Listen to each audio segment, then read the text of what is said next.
Welcome to A edu. और ए edu के हमारे इस यूट्यूब चैनल में आप सभी का स्वागत है। तो हम लोग इंडियन पॉलिटी के अंतर्गत जो नागरिकता है उसके बारे में पढ़ रहे थे, और हम लोगों ने क्या देखा कि भारत में नागरिकता पाने के 5 तरीकों से भारत में नागरिकता मिल सकती है। पहला जन्म के आधार पर, दूसरा वंश के आधार पर, तीसरा प्राकृतिक रूप से, चौथा भूमि अर्जन के आधार पर, और पांचवा पंजीकरण के आधार पर। तो हम लोगों ने पंजीकरण के आधार पर देख लिया था, और वंश के आधार पर देख लिया था, और साथ ही साथ जन्म के आधार पर किस प्रकार से नागरिकता प्राप्त होती है, इन सभी के बारे में हम लोगों ने पढ़ लिया था। अब हम लोग देखते हैं प्राकृतिक रूप से किस प्रकार से नागरिकता की प्राप्ति होती है। तो चौथा जो तरीका है वह प्राकृतिक रूप से है। प्राकृतिक रूप से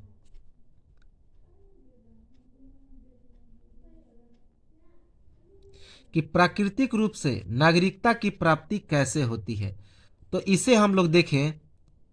सबसे पहले समझें कि प्राकृतिक रूप से का मतलब होता है कि ऑटोमेटिकली कोई व्यक्ति यदि काफी लंबे समय से भारत में रह रहा है तो उसे ऑटोमेटिकली ही भारत की नागरिकता प्राप्त हो जाएगी। तो यह प्राकृतिक रूप से है कि कोई भी व्यक्ति कि कोई व्यक्ति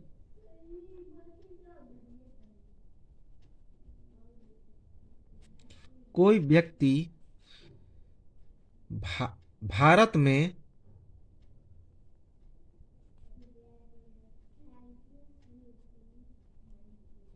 बहुत लंबे समय से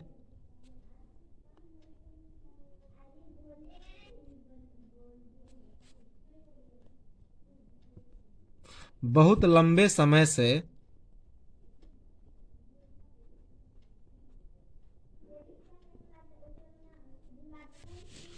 तो कोई भी व्यक्ति भारत में बहुत लंबे समय से रह रहा हो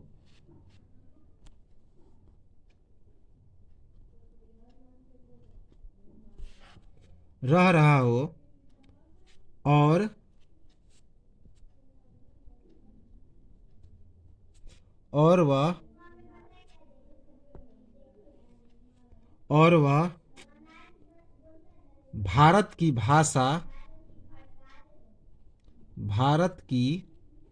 भाषा, संस्कृति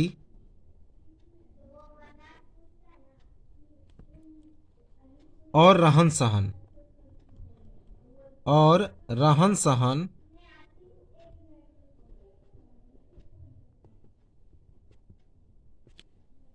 सहन सब कुछ अपना लिया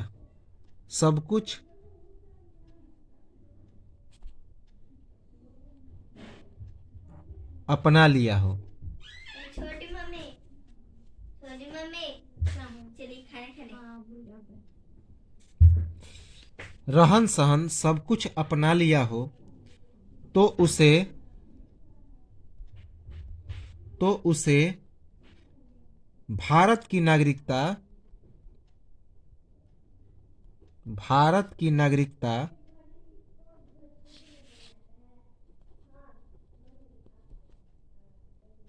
स्वतः ही प्राप्त हो जाती है। स्वतः ही प्राप्त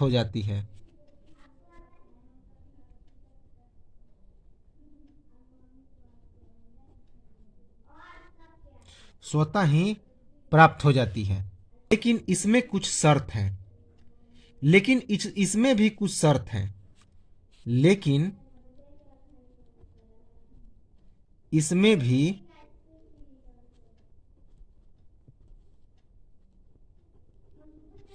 कुछ शर्त है।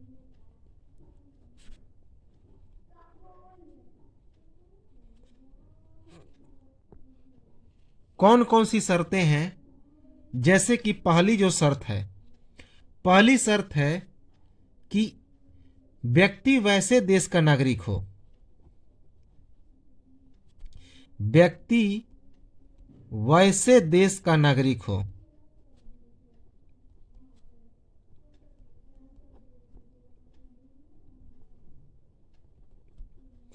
व्यक्ति वैसे देश का नागरिक हो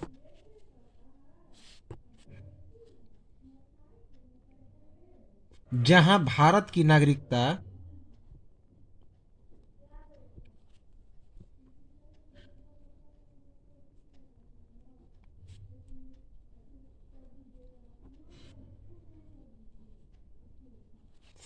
उसे आसानी से मिल जाए।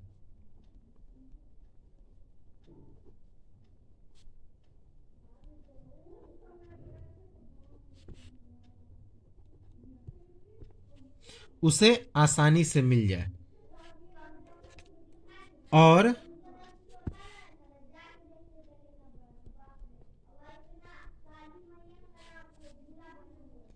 उसे नागरिकता प्राप्त होने में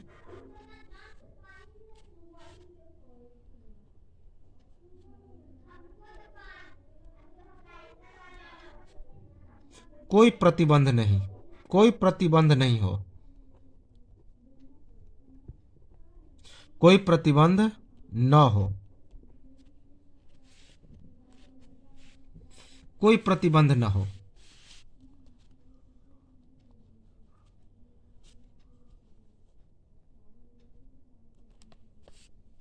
दूसरा क्या कंडीशन है?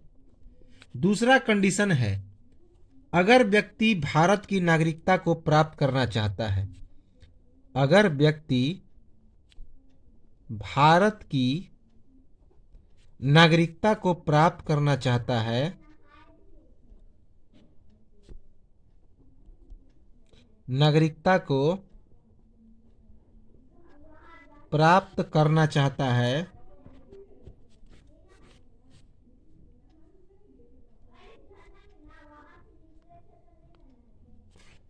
करना चाहता है तो उसे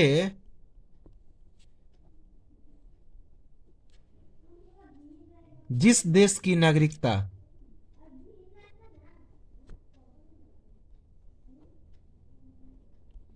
पहले से प्राप्त है,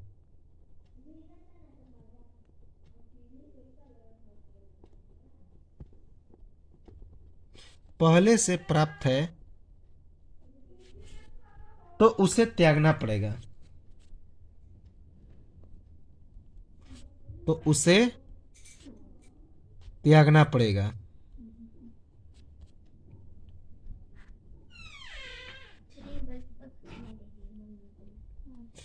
और तीसरा क्या शर्त है कि 22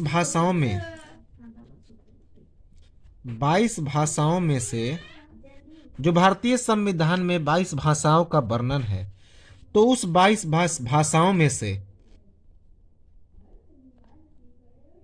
किसी एक भाषा का बेहतर ज्ञान हो, बेहतर ज्ञान हो,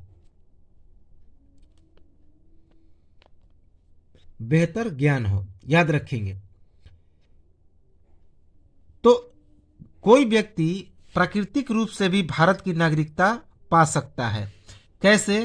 प्राकृतिक रूप का मतलब होता है कि ऑटोमेटिकली यदि कोई व्यक्ति भारत में काफी लंबे समय से रह रहा हो, यहाँ की भाषा, संस्कृति और रहन सहन को अपना लिया, तो उसे आसानी से स्वतः रूप से ही भारत की नागरिकता प्राप्त हो जाती है। लेकिन उसके लिए भी कुछ शर्तें हैं, जैसे कि कोई व्यक्ति भारत में बहुत लंबे समय से रह रहा हो और वह व्यक्ति भारत की भाषा, संस्कृति और रहन सहन सब कुछ अपना लिया, तो उसे भारत की नागरिकता स्वयं ही प्राप्त हो जाती है। लेकिन इसमें भी कुछ शर्त निर्धारित हैं, जैसे कि व्यक्ति वैसे देश का नागरिक हो जहां भारत की नागरिकता उसे आसानी से प्राप्त हो जाए और उसे नागरिकता प्राप्त होने में किसी प्रकार का कोई प्रतिबंध न हो। दूसरा क्या शर्त है कि अगर व्यक्ति भारत की नागरिकता को प्राप्त करना चाहता है तो उसे जिस देश की नागरिकता पहले से प्राप्त है तो उसको त्यागनी पड़ेगी। तीसरा शर्त है कि उसे भारत के संविधान में वर्णित 22 भाषाओं में से किसी एक भाषा का बेहतर ज्ञान हो। हम लोग जानते हैं कि हम लोग पढ़ चुके हैं कि जब संविधान का निर्माण हुआ था तो उसके 8वीं अनुसूची में 22 भाषाओं का वर्णन है।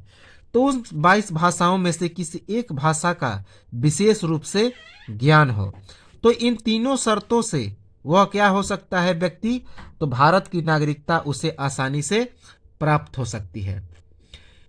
प्राकृतिक रूप से जो भारतीय नागरिकता को पाते हैं उन्हें भारत के प्रति निष्ठा की शपथ लेनी पड़ती है। याद रखेंगे, कौन सी शपथ? निष्ठा की शपथ। अर्थात भारतीय नागरिकता को हम लोग अच्छे तरह से पालन करेंगे और इसे कभी भी त्यागेंगे नहीं। तो याद रखेंगे कि प्राकृतिक रूप से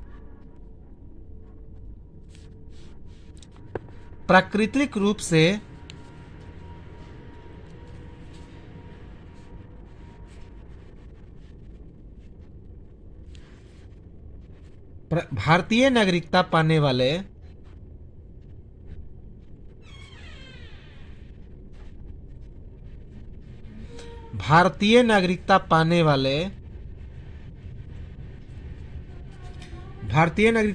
वाले को भारत के प्रति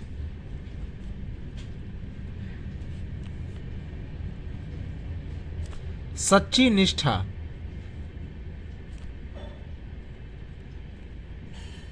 की शपथ लेनी पड़ती है,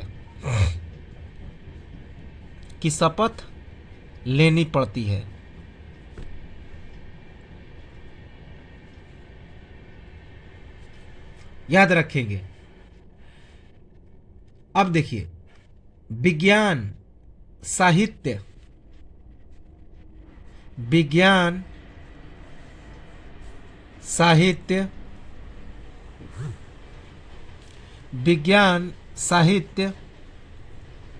उसके बाद विश्व शांति के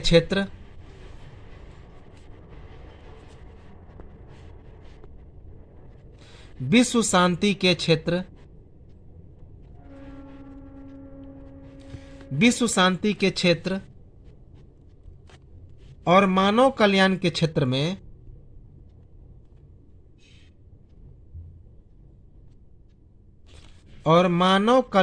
क्षेत्र में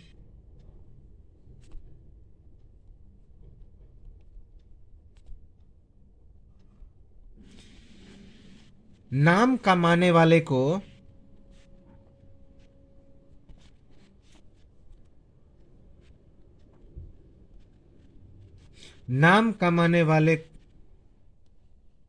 को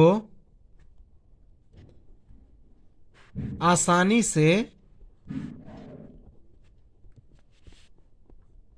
प्राकृतिक रूप से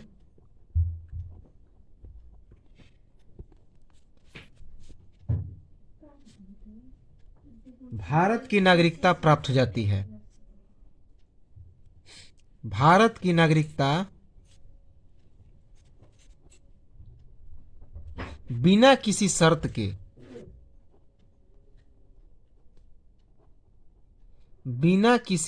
के प्राप्त हो जाती है।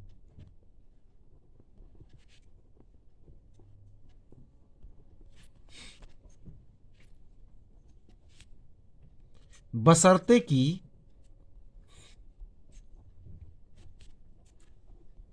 वह व्यक्ति लंबे समय से भारत में रह रहा हो,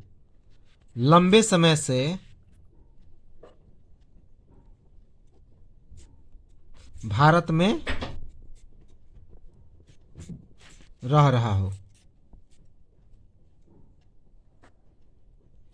तो प्राकृतिक रूप से नागरिकता किस व्यक्ति को आसानी से प्राप्त हो सकती है कि जो व्यक्ति विज्ञान, साहित्य, विश्व शांति के क्षेत्र और मानव कल्याण के क्षेत्र में नाम कमाया हो और वह भारत में काफी लंबे समय से निवास कर रहा हो, तो बिना किसी शर्त के आसानी से उसे भारत की नागरिकता प्राप्त हो जाती है। तो याद रखेंगे, ये सभी प्राकृतिक रूप से प्राप्त होने वाले भारत की नागरिकता है। कि प्राकृतिक रूप से भारत की नागरिकता की प्राप्ति कैसे होती है कि जब कोई व्यक्ति भारत में लंबे समय से निवास कर रहा हो और भारत की रहन सहन, संस्कृति, उसके बाद यहाँ के जो भाषा है, इन सभी के बारे में उसे अच्छी तरह से ज्ञान हो, उसे अपना लिया हो, तो उसे भारत की नागरिकता आसानी से प्राप्त हो जाती है। जैसे कि वह 22 भाषाओं में से किसी एक भाषा का ज्ञाता हो और साथ ही साथ अगर किसी देश की नागरिकता उसे पहले से प्राप्त है तो वह अगर उस देश की नागरिकता को त्याग दे और भारत की नागरिकता को अपना ले तो भी आसानी से मिल जाएगी। साथ ही साथ अगर जहां भारत की नागरिकता उसे आसानी से प्राप्त हो जाए, कहीं भी रह रहा हो और वहां पर आसानी से भारत की नागरिकता प्राप्त हो जाए, तो इसमें भी भारत की नागरिकता उसे आसानी से मिल सकती है, बशर्ते कि वह किसी शत्रु देश का न हो। तो मित्र देश के जो नागरिक होते हैं उन्हें भारत की नागरिकता आसानी से प्राप्त हो जाती है। जैसे कि अगर ये सभी कंडीशन के फॉलो करें, विज्ञान, साहित्य, विश्व शांति के क्षेत्र, मानव कल्याण के क्षेत्र में यदि वह नाम कमाया हो और भारत में काफ़ी लंबे समय से वह रह रहा हो, तो उसे आसानी से भारत की नागरिकता प्राप्त हो जाएगी।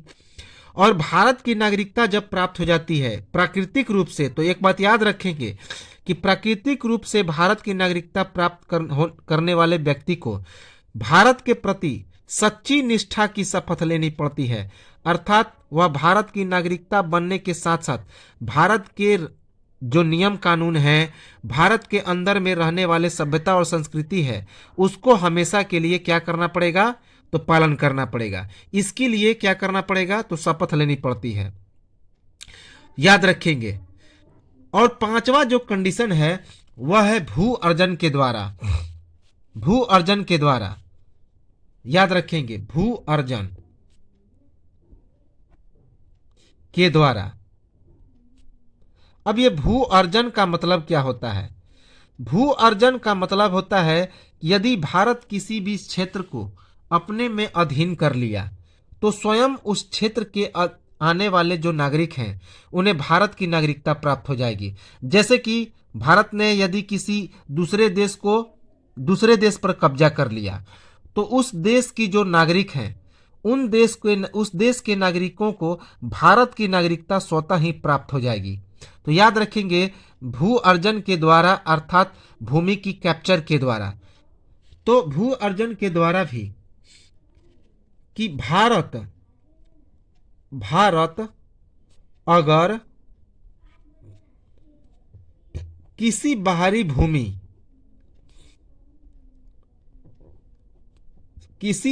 भूमि या क्षेत्र को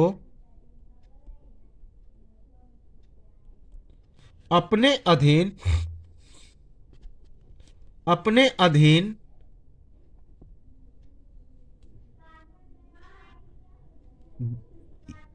अधीन कर लेता है या अपने में विलय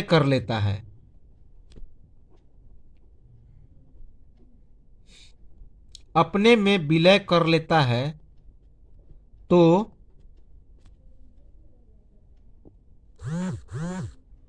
उस क्षेत्र के नागरिकों को स्वतः ही भारत की नागरिकता प्राप्त हो जाती है। भारत की नागरिकता प्राप्त हो जाती है।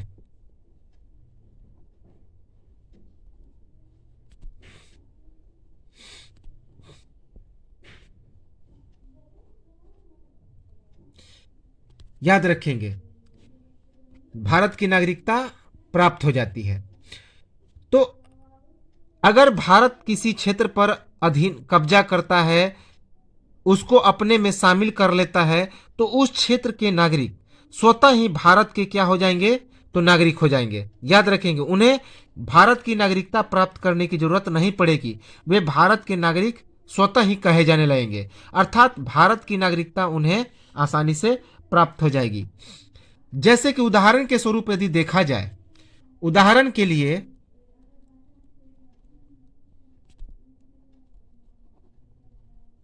उदाहरण के लिए 1954 ईस्वी में 1954 ईस्वी में पांडिचेरी को, जो वर्तमान में पुडुचेरी के नाम से प्रसिद्ध है, पांडिचेरी को फ्रांस से पांडिचेरी को फ्रांस से भारत में शामिल कर लिया गया। भारत में शामिल कर लिया गया।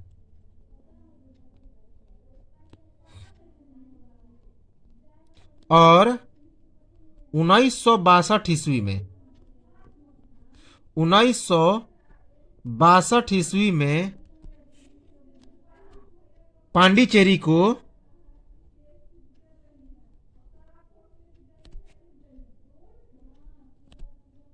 एक केंद्र शासित प्रदेश बना लिया गया।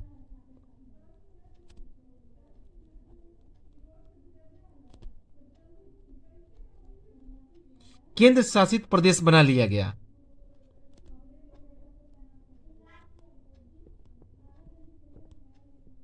तो पांडिचेरी के नागरिक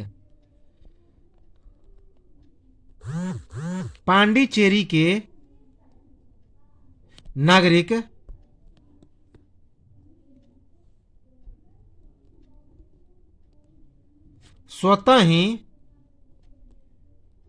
भारत के नागरिक कहे जाने लगे।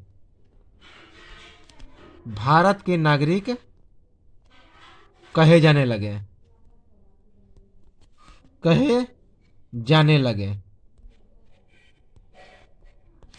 तो याद रखेंगे कि 1954 ईस्वी में चूंकि पांडिचेरी पर फ्रांसीसियों का कब्जा था, पांडिचेरी जो था वह फ्रांसीसियों का मुख्य अड्डा था, मुख्यालय था। तो भारत पांडिचेरी को अपने अधीन शामिल कर लिया कब? 1954 ईस्वी में। और 1962 ईस्वी में पांडिचेरी को क्या कर लिया गया? तो एक केंद्र शासित प्रदेश बना लिया गया। तो उस जो पांडिचेरी है उसके नागरिक क्या हो गए? तो स्वतः ही भारत के नागरिक कहे जाने लगे। उनके उस क्षेत्र के नागरिकों को भारत की नागरिकता स्वतः ही प्राप्त हो गई। याद रखेंगे कि प्रथम जो केंद्र शासित प्रदेश थे पांडिचेरी और दिल्ली, जो कि भारत में क्या किए गए? शामिल किए गए। तो नागरिकता की समाप्ति कैसे होती है? ध्यान देंगे।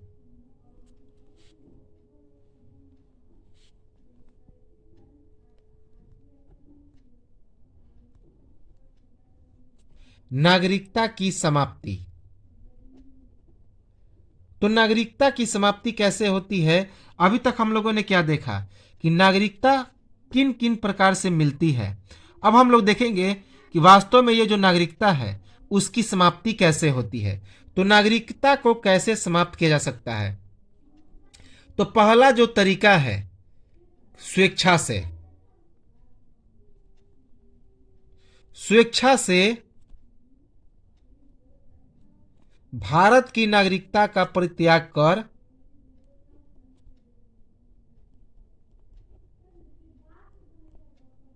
स्वेच्छा से भारत की नागरिकता का परित्याग कर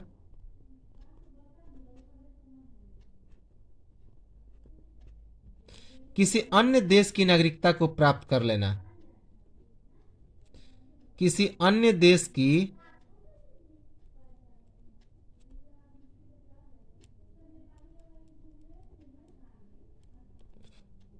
नागरिकता को प्राप्त कर लेना।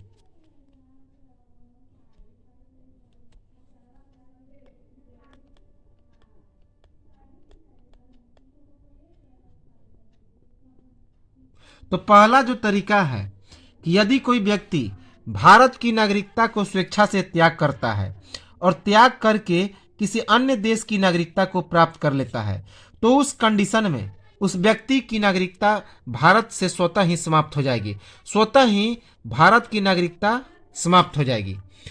दूसरा क्या कंडीशन है? दूसरा कंडीशन है कि संविधान के प्रति निष्ठा न हो।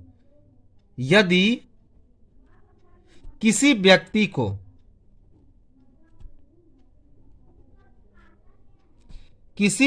को भारत के संविधान के प्रति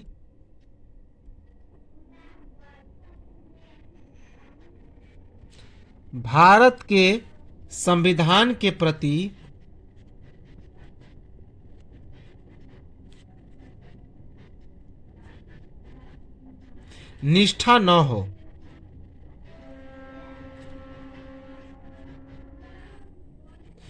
युद्ध काल में शत्रुओं की सहायता करने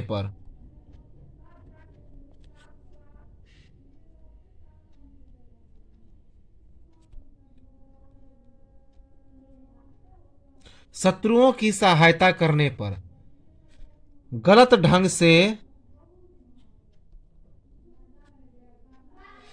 ढंग से नागरिकता अपनाने पर,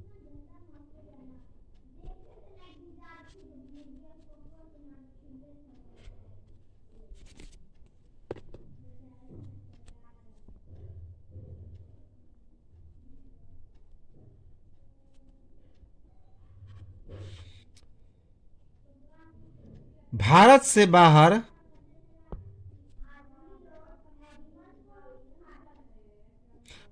से बाहर 7 वर्ष या उससे ज्यादा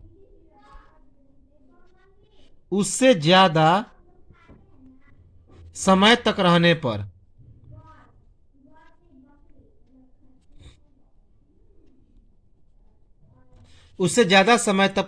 रहने पर, या प्राकृतिक रूप से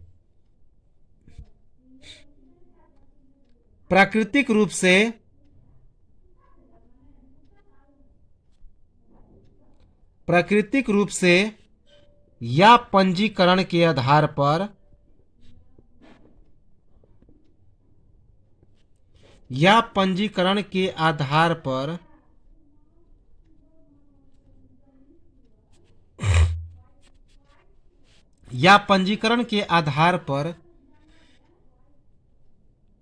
नागरिकता पाने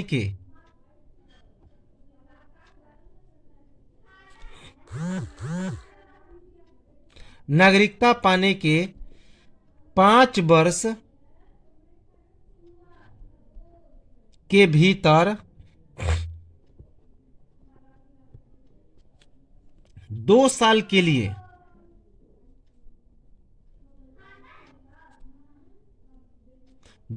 के लिए सजा की प्राप्ति।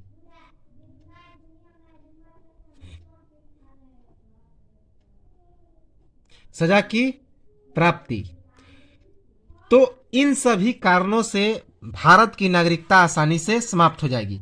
तो किन किन कारणों से भारत की नागरिकता समाप्त हो जाएगी? तो सबसे पहला है स्वेच्छा से भारत की नागरिकता का परित्याग कर किसी अन्य देश की नागरिकता को प्राप्त कर लेना। अर्थात कोई व्यक्ति अगर भारत की नागरिकता को समाप्त करना चाहता है कि वह स्वेच्छा से यह करता है कि हमें भारत की नागरिकता को परित्याग करना है, और वह भारत की नागरिकता को त्याग करके किसी और देश की नागरिकता को प्राप्त कर लेता है, तो उस कंडीशन में उस व्यक्ति की नागरिकता समाप्त हो जाएगी। दूसरा कंडीशन है कि यदि कोई व्यक्ति भारत के संविधान के प्रति निष्ठावान न हो, अर्थात भारत के संविधान को वह फॉलो नहीं करे, तो उस कंडीशन में भी उसकी भारतीय नागरिकता समाप्त हो जाएगी। यदि कोई व्यक्ति युद्ध के समय शत्रुओं की सहायता करता है, तो उस समय भी उस कंडीशन में व्यक्ति की भारत की नागरिकता समाप्त हो जाएगी। साथ ही साथ अगर कोई व्यक्ति गलत ढंग से भारत की नागरिकता को प्राप्त करता है, तो उस कंडीशन में भी उस भारत की नागरिकता की समाप्ति हो जाएगी। भारत से बाहर 7 वर्ष या उससे ज्यादा समय तक कोई व्यक्ति रहता है तो उस कंडीशन में भी उसकी भारत की नागरिकता समाप्त हो जाएगी। अगर कोई व्यक्ति प्राकृतिक रूप से या पंजीकरण के आधार पर नागरिकता को प्राप्त कर लेता है और उस नागरिकता को प्राप्त करने के 5 वर्ष के भीतर ही उसे 2 साल की सजा हो जाती है। तो काफी इंपॉर्टेंट फैक्ट है कि कितने बरस के भीतर की सजा होने पर नागरिकता की समाप्ति हो जाएगी। तो अगर पंजीकरण या प्राकृतिक रूप से नागरिकता की प्राप्ति मिली है और 5 वर्ष तक के भीतर 5 वर्ष के भीतर उसे 2 साल की सजा प्राप्ति हो जाती है तो उसकी नागरिकता समाप्त हो जाएगी। तो ये सभी कंडीशन थे नागरिकता के समाप्ति के लिए। अब नागरिकता से संबंधित कुछ और फैक्ट है जो हम लोग देखते हैं। तो कौन कौन से फैक्ट हम लोग देखेंगे, जैसे देखिए कि हमने बताया था कि भारतीय नागरिकता संशोधन अधिनियम था 1986 में संशोधन किया गया, उसके बाद 2003 में संशोधन किया गया। तो 1986 के संशोधन के आधार पर तो कुछ अन्य तथ्य क्या है कि 1986 के संशोधन के आधार पर 1986 के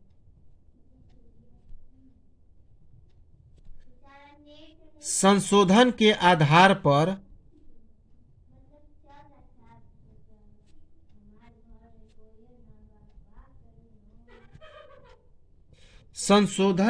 आधार पर हमने क्या बताया था कि पंजीकरण के लिए कम से कम 6 महीने रहना अनिवार्य था भारत में, लेकिन अब उसे 5 वर्ष कर दिया गया। संशोधन के आधार पर पंजीकरण के द्वारा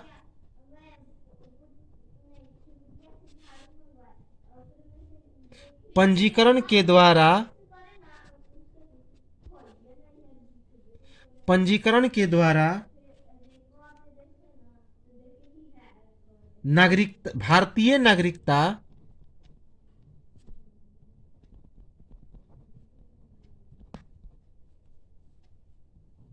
को प्राप्त करने के लिए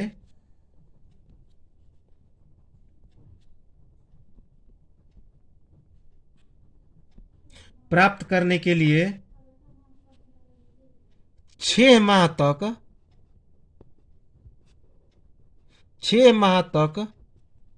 भारत में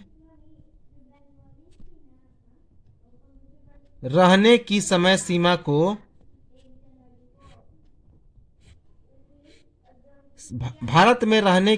सीमा को बढ़ाकर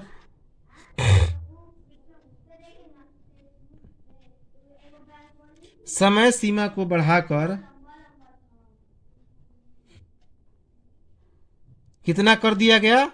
तो 5 वर्ष कर दिया गया। इंपॉर्टेंट है।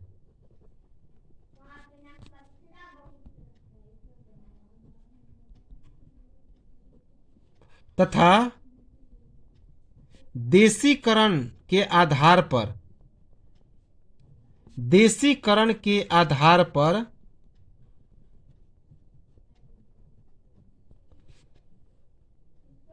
भारतीय नागरिकता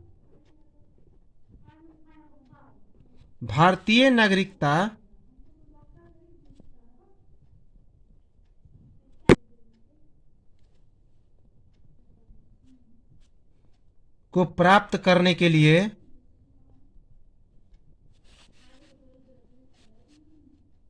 को प्राप्त करने के लिए 5 वर्ष तक भारत में रहने की समय सीमा को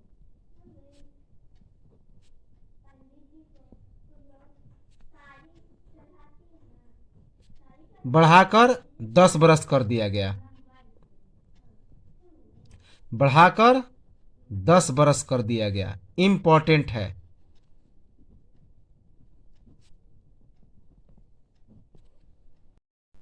तो 1986 के संविधान संशोधन के आधार पर क्या हमने बताया था कि पंजीकरण के द्वारा जब भारतीय नागरिकता को प्राप्त करने की बात की गई थी तो कम से कम 6 माह तक भारत में रहना जरूरी था। लेकिन अब उसे 1986 के संशोधन के आधार पर इस समय सीमा को बढ़ाकर 6 माह से 5 बरस कर दिया गया। और इस संशोधन के द्वारा हम क्या किया गया कि देशीकरण के आधार पर भारत में कम से कम 5 बरस तक रहना अनिवार्य था। यदि देशीकरण के आधार पर भारत की नागरिकता प्राप्त होती है तो भारत में उस व्यक्ति को कम से कम 5 बरस रहना अनिवार्य था। लेकिन अब 1986 के संविधान संशोधन के आधार पर इस समय सीमा को बढ़ा करके 10 बरस कर दिया गया। याद रखेंगे कि पहले जो समय सीमा निर्धारित थी पंजीकरण के आधार पर 6 माह, तो उसको बढ़ाकर 5 बरस कर दिया गया, जबकि देशीकरण के आधार पर अर्थात भूमि अर्जन के आधार पर जो समय सीमा थी वह 5 बरस थी। लेकिन 1986 के संविधान संशोधन के अंतर्गत उस समय सीमा को बढ़ाकर 10 बरस कर दिया गया। याद रखेंगे 1986 में जो यह संशोधन हुआ वह जम्मू कश्मीर और असम सहित भारत के सभी राज्यों पर लागू हुआ। याद रखेंगे कि यह जो 1986 का संविधान संशोधन था, संविधान संशोधन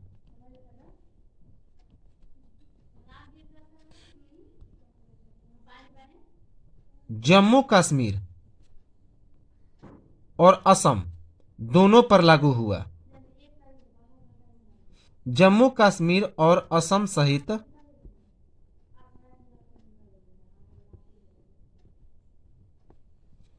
सहित भारत के सभी क्षेत्रों पर लागू हुआ। भारत के सभी क्षेत्रों पर लागू हुआ। याद रखेंगे।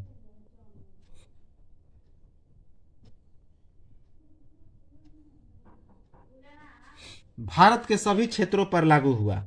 याद रखेंगे। तो ये तो था हमारा भारत की नागरिकता। अब देखिए धारा 370 के अंतर्गत, धारा 370 के अंतर्गत जो जम्मू कश्मीर को दोहरी नागरिकता प्राप्त थी अब उसे समाप्त कर दिया गया और जम्मू कश्मीर अब 2 हिस्सों में बट गया है।